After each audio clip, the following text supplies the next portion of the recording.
Welcome, everybody, to the Just Go Explore podcast. On this episode, we're going to take a deep dive into everything you need to know about Yellowstone National Park. Hi there, we're Kelly and Carl from Kelly and Carl's Adventures, and we are on a mission to visit all 63 U.S. national parks. As of the release of this episode, we have visited 45. Woohoo! To start off, Kelly, do you have any fun facts about Yellowstone? Oh, I do. So, fun fact number 1, Yellowstone is actually the first national park in the entire world. Wow. I did not know that. Yeah, it was established in 1872, and it's basically created a blueprint for national parks across the U.S. and eventually across the world, which is pretty crazy. So, I thought that was really cool. Yeah. Another fun fact is that the park is actually in 3 states. So you think of Yellowstone as being in Wyoming, which it mostly is in Wyoming, but there are small parts of Yellowstone that are actually in Montana and Idaho as well. Interesting. Yep, it's a huge park. Yeah, I guess we did drive into the other states a little bit. Yep. Any other fun facts? Yeah, so Yellowstone sits on top of a volcano, which I'm sure most of you knew just because of all the volcanic activity. But did you know that that volcano is considered a super volcano? A super volcano. Yeah, a super volcano. Which means it's a really, really big volcano, which makes sense when you talk about the size of Yellowstone and how big it is.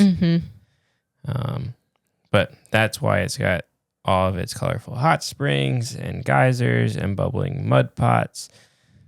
It all comes from the geothermal activity that's occurring underneath the land. Yeah, and it's crazy. I know that there's been different rumors at different times that there's going to be some giant eruption at Yellowstone. Yeah. Because it is like a super volcano. But if that were to ever happen, they obviously would monitor the activity there. So yeah, they'd be able to kind of predict it, but still. Yeah, and because of all this monitoring that they're doing to hopefully predict it, if it were to happen, just to protect people, visitors, and all that, they are able to estimate that there are thousands of earthquakes in Yellowstone every year.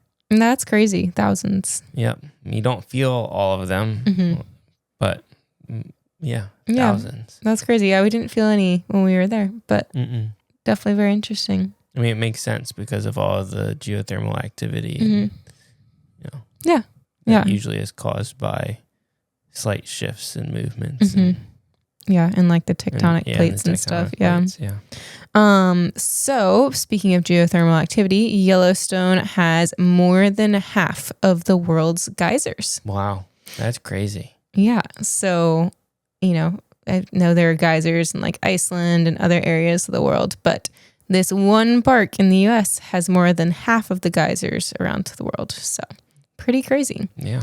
And then it also has over 10,000 hydrothermal features. So these things include geysers, fumaroles, mud pots, and hot springs. So there's over 10,000 of those geothermal features in Yellowstone. And then nowhere else on Earth has this high concentration of geothermal activity. So it's pretty crazy. Like that concentration of all of those geothermal like features is crazy. Yeah. Really cool though. Wild. Yeah.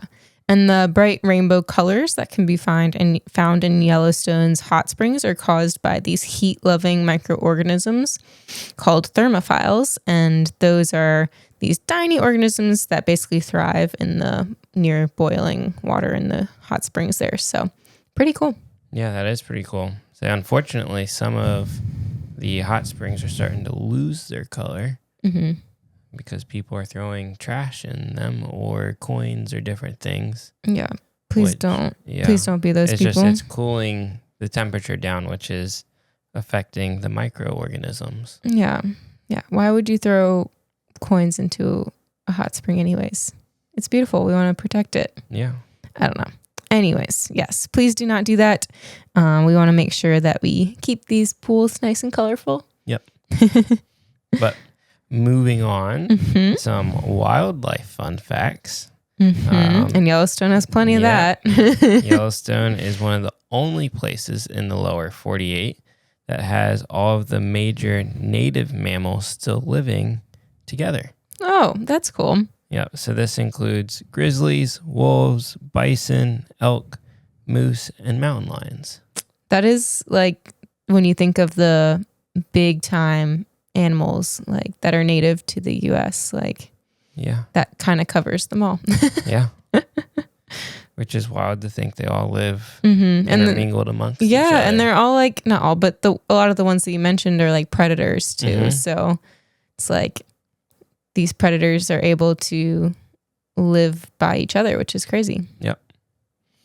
Say something else that is interesting about Yellowstone is that the park's bison are considered to be the oldest herd of wild bison population in America that's like been continuously living together. That's crazy. That's cool. We saw plenty of the bison in Yellowstone. Yeah, we did see a lot of bison herd in Yellowstone. Yep. American bison can weigh up to 2,000 pounds. Wow. Yeah. And big. And on top of being that big, they can run 35 miles per hour. How is that possible? I don't know. They overcome physics. Can you imagine being 2,000 pounds, but still being able to run like faster than a human? Like, yeah, no, that's wild. That's crazy. It'd be interesting to line them up with Usain Bolt. See what happens in a race. Yeah. Well, this is why you shouldn't get close to bison, because even though they look huge and like they would be slow, they actually can be very fast creatures. Yeah, I would not want to be run over by one. No. Be smart out there, people. Yeah. Say, with them being as large as they are, and sometimes they don't always move as fast as 35 miles per hour, they can often cause traffic jams known as bison jams within the park. Yep. Definitely experienced that one as well. Yep. They love to walk down the middle of the road for whatever reason. Just walk down the road, not cross it. I mean, they'll cross it, but they also like, it's a nice natural path for them, and they just walk right on down the road. Yep. And you just have stuck behind them. No choice but you're at the will of the bison at that point. Yep. So it can cause some very large traffic jams. Definitely. Some other wildlife facts. So Yellowstone is one of the best places in the U.S. to see wildlife that had nearly disappeared. So there are wolves, like the gray wolves, that were actually reintroduced in the park in 1995 after being absent for nearly 70 years. And when they actually returned, when they were kind of successfully brought back into the Yellowstone ecosystem, it forever changed the ecosystem, which is really cool in a good way. So after the wolves returned, the elk stopped overgrazing the riverbanks, which then allowed the willow and aspen trees to recover. And it also helped the beavers and birds and fish populations rebound too. So it was that's crazy. This cascading effect. Yeah. That like just bringing those wolves back led to kind of a check on the elk population, which kind of checked the whole ecosystem in a way that allowed everybody else allowed it to thrive. Yeah.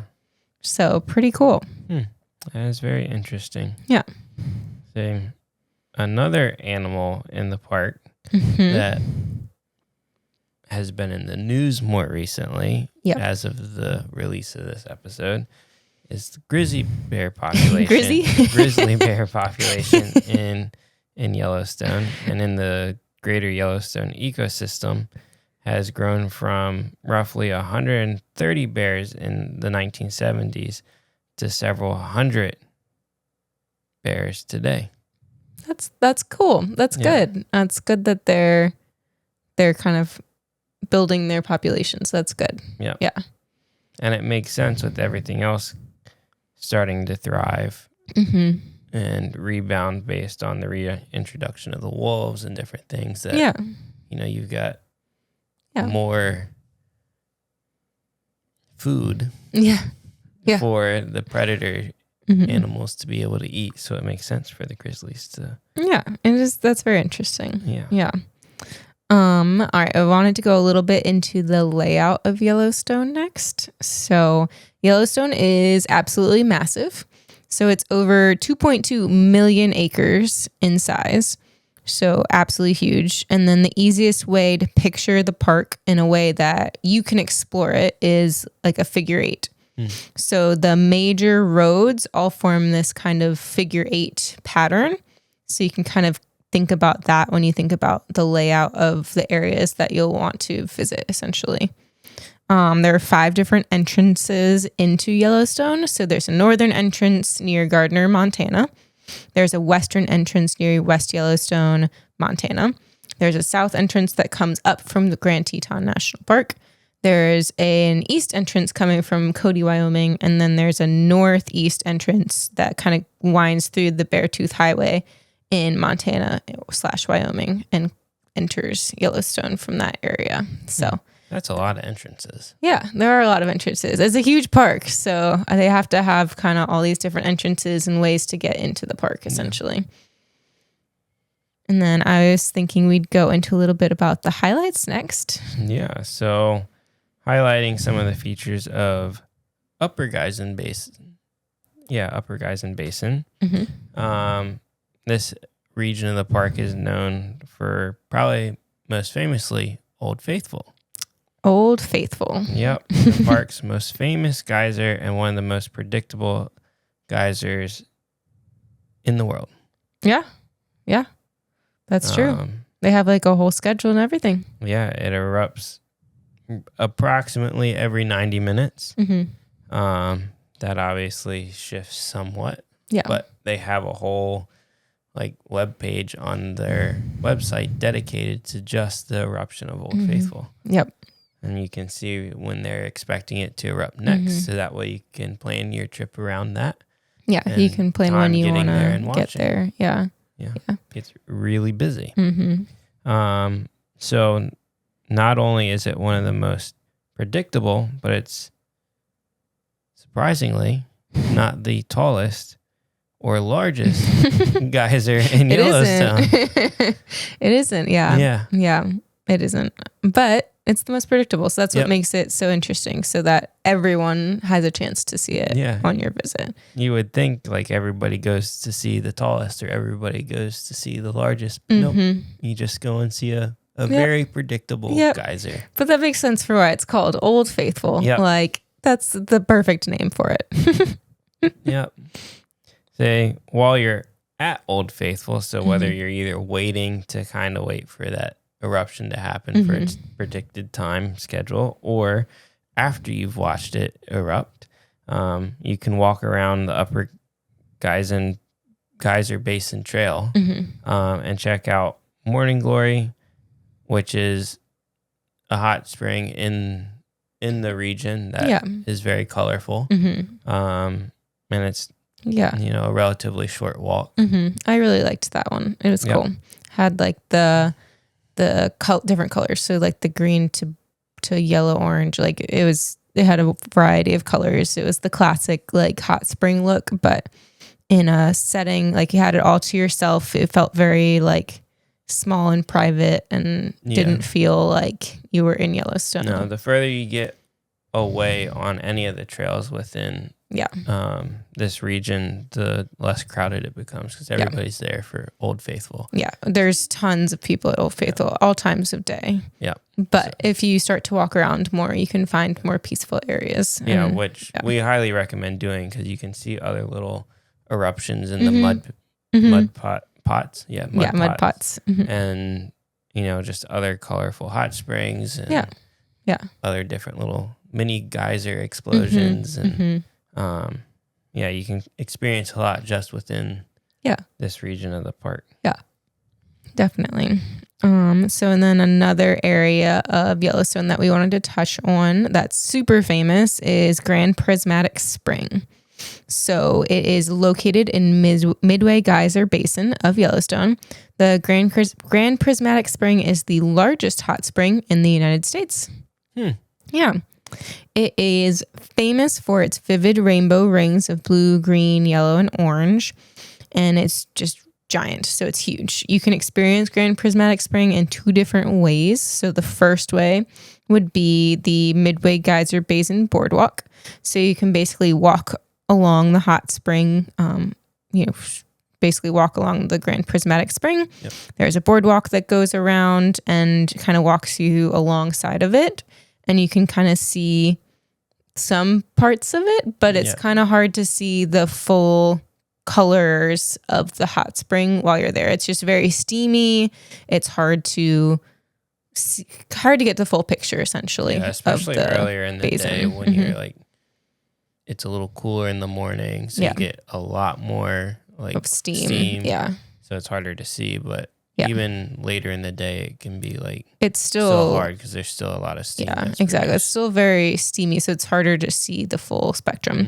So in order to see the full spectrum of colors, we recommend going on the Hot Spring Overlook Trail. So there's a Grand Prismatic Spring Hot Spring Overlook Trail that you can take in order to get like an overlooking view of the hot spring from above. And yeah, I mean, it's not too bad. It takes a little bit uphill, but it's not too long or anything. It starts off relatively flat. Yeah, and then it's just very crowded. So keep that in mind, especially if you go in the middle of the day. The platform that you can view the overlook from, like basically it can be super duper crowded, which was the case when we were there. So just keep that in mind. But it was still worth going to. Yeah.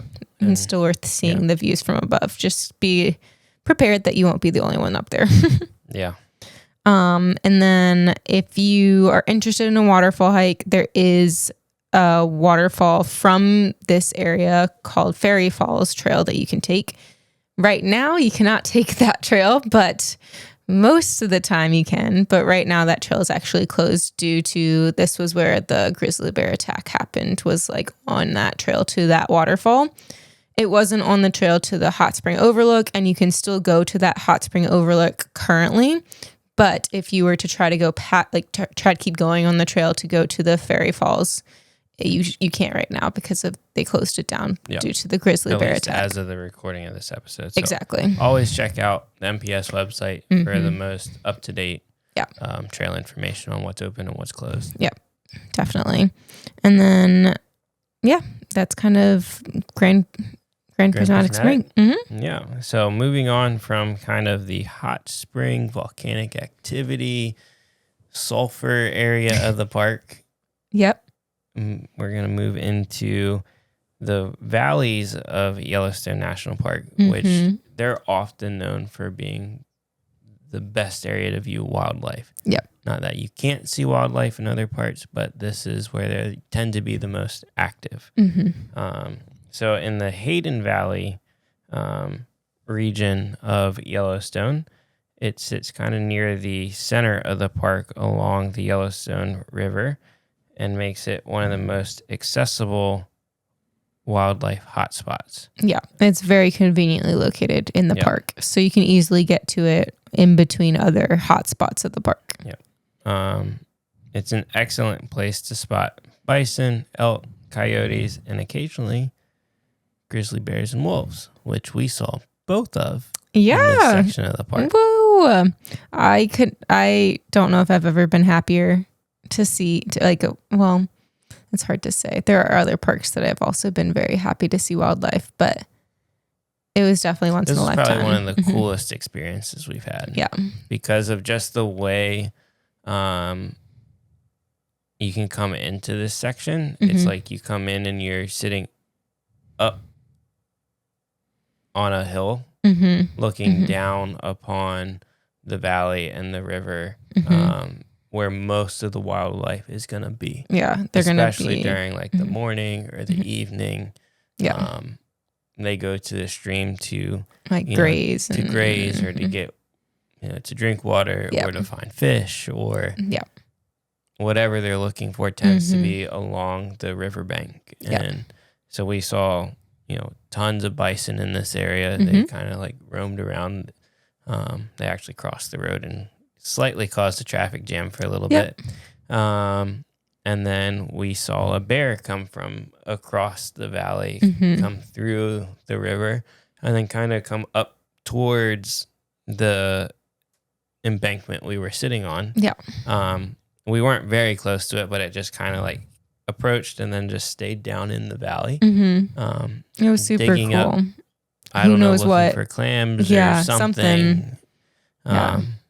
So that was a really cool experience. Yeah, we were just literally up on this hill looking down on this grizzly bear. And we watched it for like 30 minutes, an hour. I don't know. Like a while, just in peace. Like usually when you think about grizzly bear encounters, you think that it's super scary. And like it would be if we were on a trail and it was like a close encounter or something like that. But in this case, it was like a safe distance away.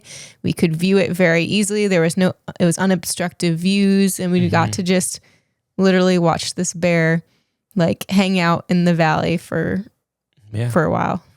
Yeah. And then, across the way on the other side of the river, there was, I think some bison were sitting, like grazing up in that area along the wood line. And then,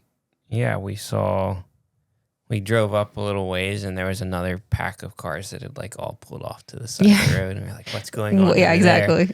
So we pulled over and parked and kind of followed the crowd of where they were at. And then, there was some wolves off in a distance. Like way off. In you couldn't see it by the eye. The bear you could see by the eye. The wolves you could not see. A massive zoom lens. Yeah, to or really be able to a spot scope. them, or a scope. Yeah.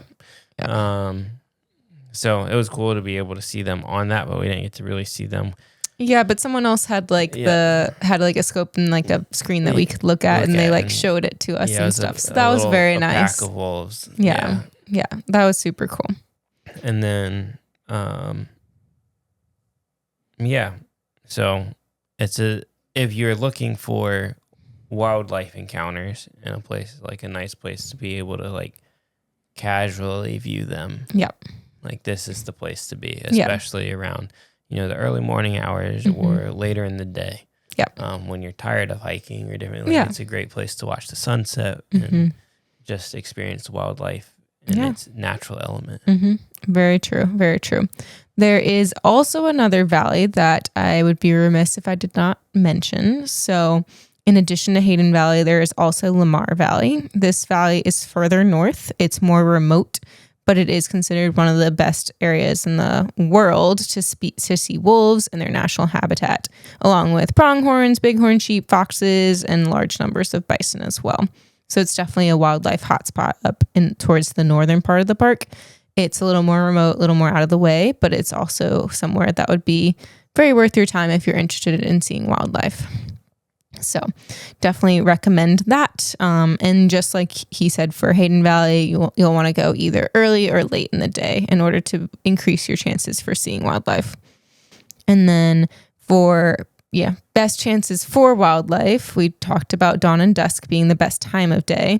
You'll also want to make sure you're driving pretty slow through these areas. You don't want to be going too fast, and you want to be on the lookout for like groups of people or cars that are parked on the side of the road, and then you can kind of get out and see what they're looking at. And then there were several times where we encountered people and we were like, oh, we saw a grizzly bear like a mile that way, and then they'd pass along information about where the direction we were going. And and then they saw wolves up ahead, or they saw coyotes or an elk or bison. Yeah. So we were able to pass information along with other people, which was kind of fun. And like, it was just really fun being around other people that were, just really interested in seeing wildlife too. So, in a safe and controlled way that did not involve approaching wildlife. Yeah. So, and that's the big thing is you don't want to approach anything. You want to keep a safe distance. There are specific distance guidelines on the national park website, but generally the idea is you just don't want to approach any wildlife. You don't want to feed any wildlife. You want to make sure to give them their space. You don't want to scare wildlife or, startle them, that kind of thing, because they might be taken aback and charge at you at that point. Yep. And then also good idea to bring either binoculars or a zoom lens or something along those lines in order to potentially see wildlife that's harder to see by the human eye. So the next region or area of the park to explore would be Grand Canyon of the Yellowstone. This is an area that has one of probably the most dramatic landscapes, I would Definitely. say, of the park. Definitely. Yeah, a lot of the park isn't as like expansive and I don't know, this area is more mind blowing, I'd say, than some of the other areas of the park in terms of natural beauty. So this region of the park was carved by the Yellowstone River and has created a canyon that has a waterfall that I would compare, if you've seen like Skogafoss in Iceland, I would compare it to that. Yeah. It's just a large volume of water pouring over the edge with these like cream whitish colored canyon walls. And then you have your green landscape around it. Like it's very interesting. Cool area. It's definitely interesting. And so the best place to kind of see this is Artist Point. That gives you the most probably picturesque and is one of the most popular places because of this. Well, it gives the best vantage point of that lower falls. So so best times to go, like everything else, is early morning or later in the day. Afternoon, as the crowds have kind of dissipated. We did not do that, and we wish we had. It was hard to find parking. It was hard to find a spot to get photos, to even be able to be at the front of the crowd to take a photo, not even with like people in it, just to take a photo of the feature itself. So definitely crowded. But there are, if you find it's hard to get to Artist Point and like find parking or whatever, there are several other viewpoints of this area. You have the North and South Rim, which offer slightly different perspectives, but are definitely still really cool. They're definitely different overlooks along that canyon that are worth stopping at. It's just Artist Point is the most famous for a reason, so definitely don't skip that one. But that being said, there's a lot of other overlooks along that area that are worth your time. Other areas to consider in Yellowstone. So Mammoth Hot Springs is located near the northern entrance to Yellowstone National Park, and it is an area that features terraced formations that are created by mineral deposits. So it's basically these terraces of like stacked terraces on top of each other. And it's pretty interesting. Other areas that you might want to consider in Yellowstone would be Norris Geyser Basin. This is the hottest and most dynamic thermal area in Yellowstone with constantly changing features. And this includes the powerful Steamboat Geyser. So that is actually the tallest active geyser in the world, is in that area of Yellowstone, but it's a lot less predictable. So just keep that in mind in terms of when it erupts. There is also Yellowstone Lake and West Thumb. So Yellowstone Lake is one of the largest high elevation lakes in North America. It sits at nearly 8,000 feet above sea level, which is pretty crazy. The West Thumb Geyser Basin kind of sits along the lake, and it offers geothermal features that overlook the lake. So that was pretty cool. And then another hike that a lot of people, or at least some people, like to consider is Avalanche Peak. Avalanche Peak, it's a steep climb that rewards hikers with sweeping panoramic views overlooking Yellowstone Lake and the surrounding Absaroka? I don't know, something like that range. Like that. So there's like a mountain range that it overlooks basically. And you'll definitely want to make sure you bring your bear spray because this area is known as a more grizzly kind of hotspot. So definitely bring bear spray if you're going to hike to Avalanche Peak. So some other things to keep in mind when visiting is start as early as possible. The park is large, so you definitely want to have plenty of time to see everything, but also that gives you the best likelihood to see wildlife. And it's also the least crowded if you start early. Yellowstone, as I just mentioned, is massive. So you also want to consider with that driving times are going to be on the longer end for some of the places to get between the different regions. So you need to take that into consideration and, expect traffic jams because one, you may just have wildlife like bison walking down the middle of the road, slowing everything down, or two, someone's spotted something and now everybody's like pulled off, and so traffic's just moving slower as it is. Yep. And it's obviously a very crowded park in general, so that can create traffic jams in itself. So yeah, so even if it says like an hour, expect that it'll take longer than that to get from one place to another. And then when planning your trip to Yellowstone, make sure, if you have the time allotment, spend multiple days within the park. There's just so much to do and see there that you really want to be able to take it and enjoy it. Don't rush through it. Yeah.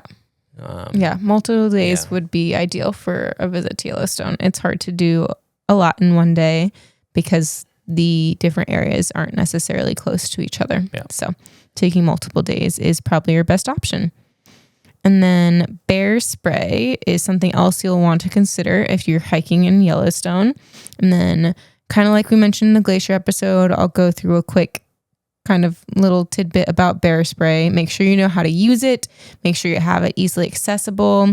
Do not spray it on you. It's not insect repellent. It literally is only to be used if a bear is charging at you. You kind of spray it toward down, like towards the bear, but down, so that the spray comes up and it basically gets in the bear's face, and then it is deterred and it runs away. So just keep all that in mind. So with the bear spray too, you can't fly with it. So you will have to get the bear spray once you are there near Yellowstone, or if you drive there, you can bring the bear spray with you, but you can't fly with bear spray. So you'll want to rent bear spray. And there are several locations within the park to do so. Yep. And then other bear things to keep in mind, you'll want to make sure you're making noise on trails. You'll want to make sure that you're hiking in groups. You don't want to be hiking solo. That's when realistically more bear attacks happen, is when you're solo, or if you kind of startle a bear. So that's where it's just important that you make noise. You try to hike in with multiple people, and you don't want to ever run on trails either in the park. So if you run, or if you encounter a bear and you run away, that kind of signals that you are prey, that it will attack. And so make sure you try to stay calm and don't run away from bears if you do encounter them in Yellowstone. Yeah, be calm but loud. Yes. Hard to do. I can't imagine trying to do that in a situation with a bear. But that being said, those are the things to keep in mind, and that's why the bear spray is so important. Yeah. And then also don't leave your bag unattended. You don't want to, if your bag has food especially, you don't want to put your bag down, walk over somewhere else to take a picture or something, come back to your bag and see that an animal, aka bear, is trying to get through your bag to where you have food. So you don't want to train animals to basically think of humans as having food. Yeah. And then if you are camping in the park, just follow any campground recommendations that they have to further take to help prevent encouraging bears to come into the campground or inviting them in. Exactly. Some other things to consider is just make sure you're staying on the boardwalks and trails, especially around the geothermal areas. Stepping off of these areas can get you in lots of trouble, not only like physically, but you can die. Yeah, you can literally die. And that's why they don't allow like dogs and stuff in the park, or like along the trails in the park, because if they just decide to go off the boardwalk, they literally will die. Like there have been dogs that have died in the park, which is crazy. And then you can get arrested, and you can face severe fines if. Yeah, and there are signs everywhere telling you telling you to stay on the boardwalks. So just stay on the boardwalks. It's as simple as that. Yeah, and then wandering off the trails can put you more at risk of, wildlife attacks. Yeah. So just stay to the trail, stay to the boardwalks. It's safer that way. Yep. But at the same time, obviously you can get lost. So to help prevent this, try to download any like offline maps, whether it be AllTrails or Apple Maps or Google Maps, just to help make you sure navigate you don't get around. Lost. Yeah. And then having some form of communication, whether that be a satellite phone or a lot of the iPhones now have a feature that is similar to a satellite phone built in within it. Yeah, they can send like an SOS signal if or necessary. different things to be able to contact, the appropriate services to help you out. Fill up on gas before you enter the park. There are gas stations inside the park, but they are very limited, and they can be very crowded, especially during the peak season.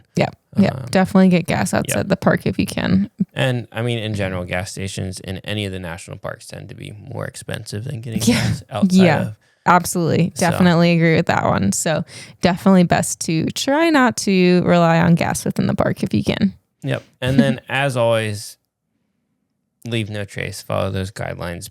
Pack in, pack out. Yep. Just pick up after yourself. It's not that hard. Yeah. Yeah. Not that hard. Be respectful of the land. Yep. And then I want to talk a little bit about lodging within Yellowstone. So there are 9 lodges within the park itself. So those lodges would put you closer to all these major attractions. So you'd have less travel time in terms of drive time to a lot of these places. However, they book out really far in advance, and they can book out over a year in advance. Wow, that's wild. Yep, for like the peak summer season. So if you are interested in booking a lodge in the summertime, you probably want to be planning like a year ahead in order to be able to do that at the lodges in this park. So just take that into account. If you do not do that, which, I mean, we didn't do that. So there are ways to get to stay near Yellowstone that aren't within like the bounds of the national park. So there are gateway towns. There's West Yellowstone, there's Gardner, there's Jackson. Those are kind of the 3 main areas that provide a lot of lodging that people use in order to visit Yellowstone. We stayed in West Yellowstone, and I'd say that's the closest to a lot of the major attractions in the park. So I think that West Yellowstone is your best option of those 3 if it was me.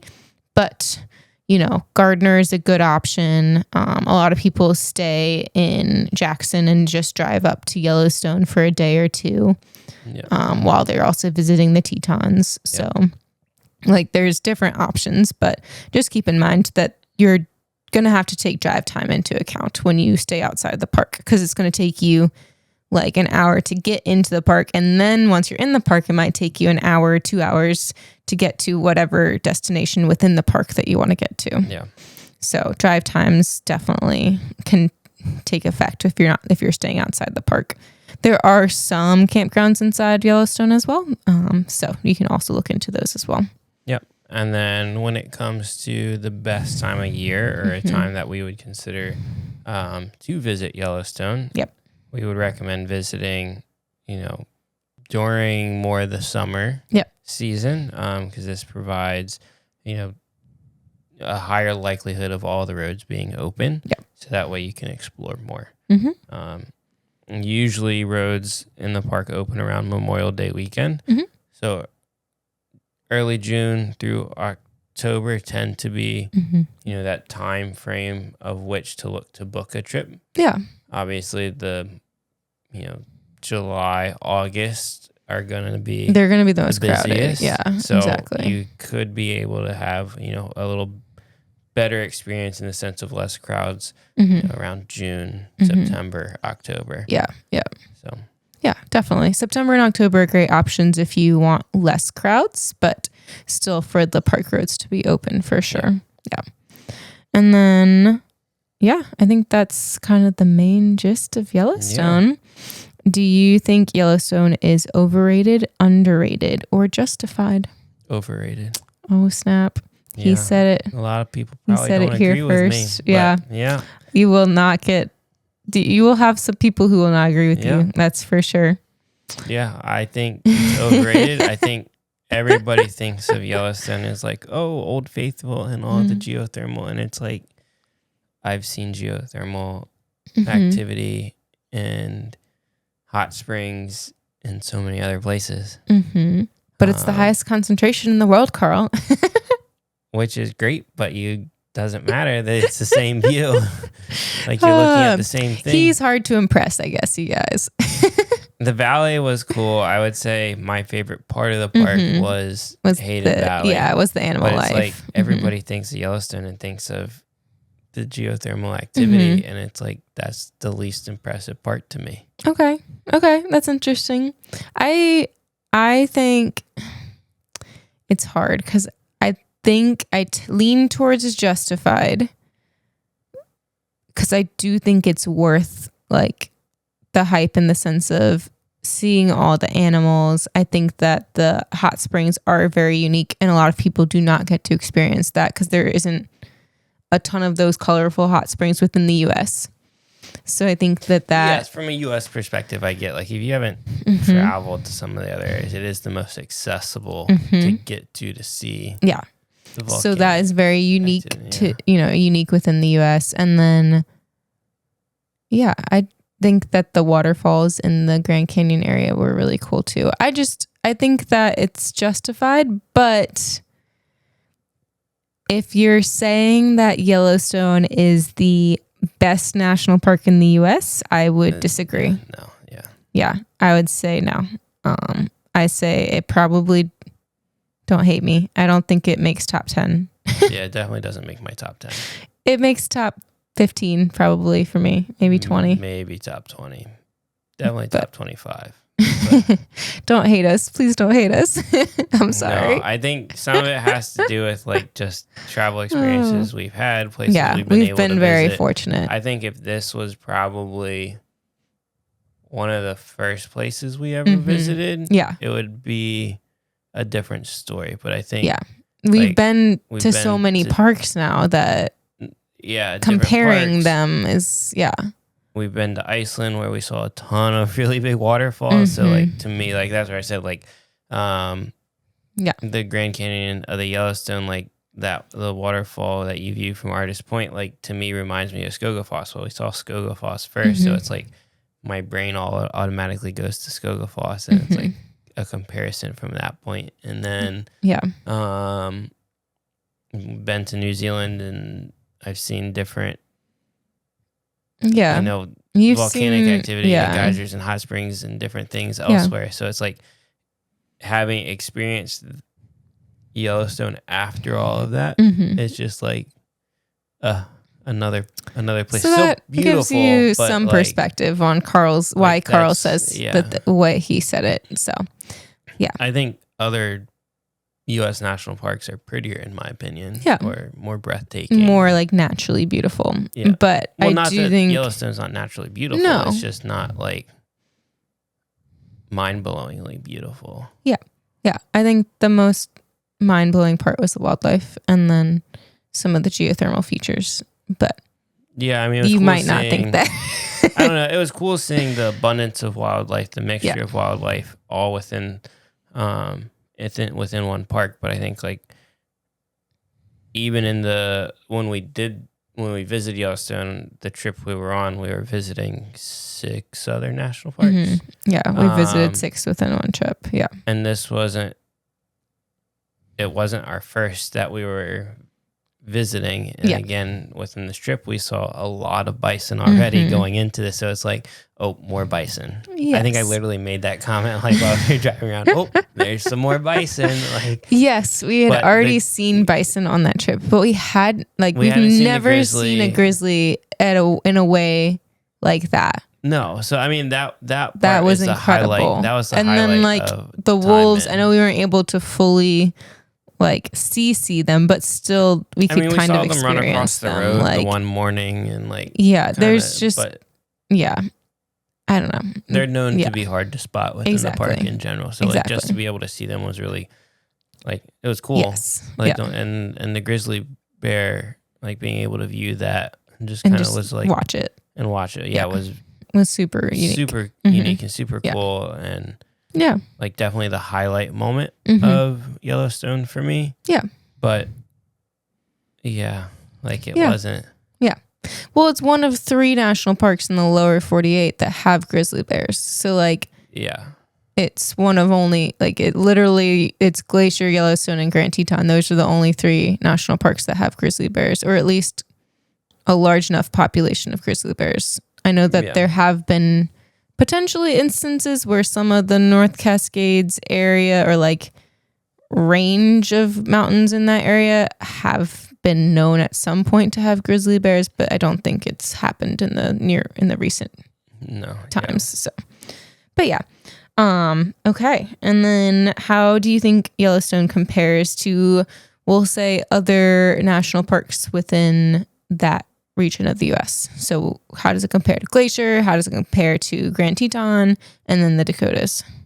I would put Glacier above it if I were to rank them. Yep. I think the same for me. The Tetons I'd also put above. I think they were just more spectacular.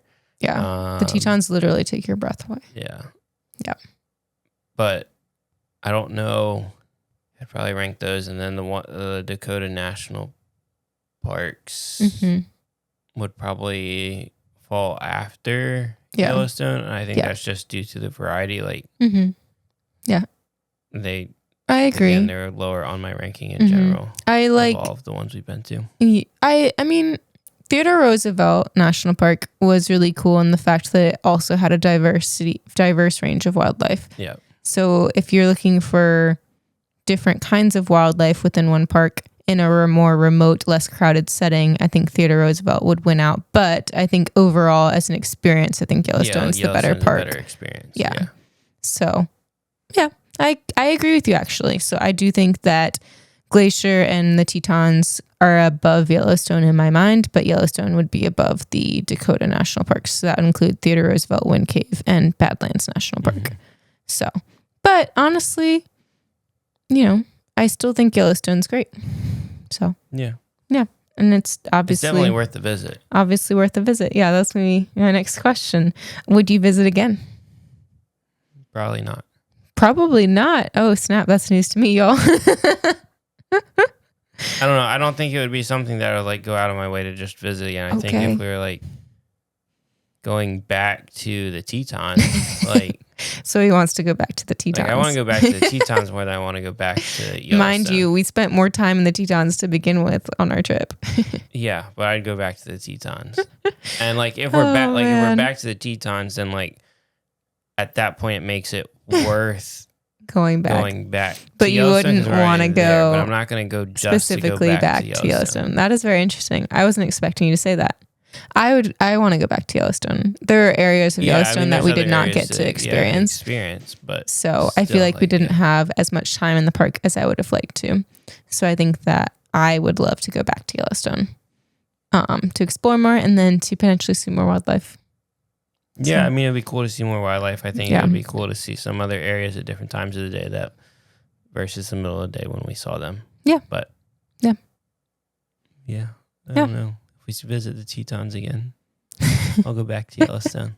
Yeah, I think that might be a hot take for people. There are people out there who like Yellowstone better than Tetons, and we totally respect that opinion. Oh yeah, absolutely. But just from what we like in national parks, I think that we highly regard naturally beautiful destinations, and I think that the Tetons naturally beautiful. The Tetons beat out Yellowstone though in natural beauty. That's but I what I'm also saying. think it's not naturally unique. Mm-hmm. Like to me, and this is coming from someone who doesn't live in the Southwest, like the Southwest national parks, to me feel more unique. That's funny because a lot of people think of Yellowstone as the most unique because it's the only national park really with as much volcanic activity as it has. Yeah, but it's just again, you aren't as you're like when you look at like where can you go, where else in the world can you go to see stuff like that versus like where else can you go to see other things that are within some of the other national parks, and you're like, Yeah, yes, I understand what you're saying. I think that there are people out there who will say that it is more unique than some of the mountain parks within the U.S. because there are other mountain parks within the U.S. and stuff like that. So I can get what you're saying with Utah being unique in the fact that it has landscapes that you can't find anywhere else in the U.S. But I also think Yellowstone has that in terms of if you're comparing just within the U.S., it has things within that cannot be found with other places within the U.S. Yeah. So, I don't know. Either way, worth going to. Yeah, definitely would recommend. Like, it's definitely worth going. And then you can debate me on on if Yellowstone or the Tetons are better. Yep. Or where it ranks within our rankings or any of that. Yeah. So yeah. Go experience it. Yeah. Make your own choices, make your own decisions, make your own ratings. We're just giving our opinions on but that does not have to be your opinion. Nope. So please go visit so you can make your own opinions. Yep. And if you are looking for help planning a trip to not only Yellowstone, but Glacier and any of the national parks in the Dakotas or the Tetons, or you can check out our Southwest guide, or not our Southwest guide. Sorry, Southwest is now on my mind after talking about them. But the Great American West Road Trip Guide, which covers all 6 national parks, along with several national monuments and other places to go visit within that region of the U.S. Yeah. So it includes maps, it includes itineraries, it includes information, it includes like everything you need to plan a trip to any of those 6 parks. So that would include Glacier, Yellowstone, Grand Teton, Theodore Roosevelt, Badlands, and Wind Cave National Park. Yep. And then it's got quick links to lodging and trail data and everything you need for being able to plan your trip and to simplify your planning. Exactly. So I think that's all we have for this Yellowstone episode. Yeah.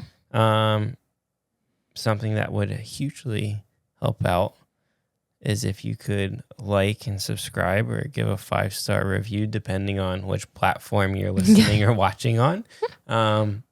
It just helps push the podcast out to more people who are interested in learning more about Yellowstone. Yeah. So if you found it helpful, leave a comment as well. Or if you want to debate on the thoughts of Yellowstone or where it should be ranked, you can leave a comment as well. Yeah. Or send us a DM. Yep. We will happily, talk to you in our DMs as well. Yep. So yeah. Like, subscribe, 5-star review, and we will catch you in the next one.